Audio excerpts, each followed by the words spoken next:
So important to us because many of the lessons that he taught us are just as relevant today as they were back in the 1940s when he was himself Prime Minister. Things to do with oratory, to do with strength of purpose and strength of character, to do with trustworthiness, and of course the whole issue in foreign affairs also of being strong and thereby trying to deter potential aggressors. I mean, these are things that have been around for 1,000 years, but they've never really been so well articulated as by Sir Winston Churchill.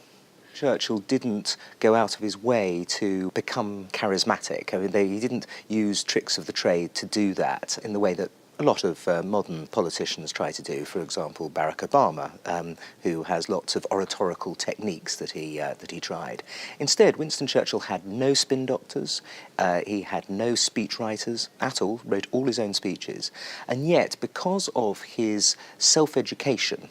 He didn't go to university. He was a man who entirely taught himself. He was able, through his intelligence and his hard work and his total dedication to his speechifying, to his rhetoric, able to create a body of speeches that will last as long as the English language does. I think a classic example of what on the face of it looked like a disaster and the way he managed to use the modern parlance, spin it, into something that actually made Britain stronger was at the time of the disaster at Dunkirk. 250,000 British troops had come back from Dunkirk, but they'd come back largely without their weapons, without any tanks or lorries or anything like that. And so as a result, this was an unmitigated defeat and a disaster. And as Churchill himself said in the House of Commons, wars are not won by evacuations. So he wasn't in any way trying to sugarcoat the pill, as many other politicians might have done. Instead, he spoke of the attack that was expected and said that we were going to fight them on the beaches.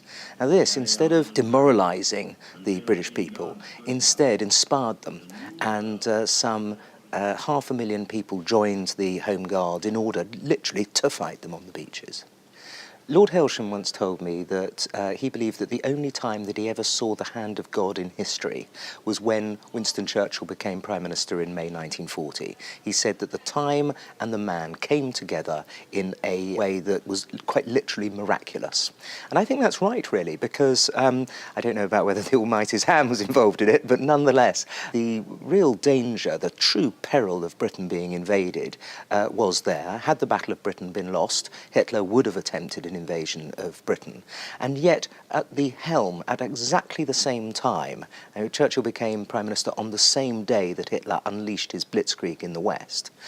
You have this man in charge of Britain who not only has been interested in war all his life, he'd taken part in many wars himself, of course, and he'd been at the top of the government at the time of the First World War as well. So he felt he knew about war and strategy and tactics, but also he had this quite astonishing ability to make speeches that solidified the British people's will to fight on and then directed it as well.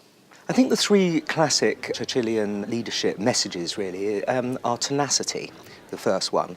During the wilderness years when he was out of office and widely reviled and accused of being a warmonger and accused of exaggerating the threat of Hitler and the Nazis, he didn't tone down what he said. He instead, if anything, he exaggerated it. He went further and pointed out what a monster Adolf Hitler was going to become. And of course, he was proved absolutely right. So tenacity of purpose is the first thing.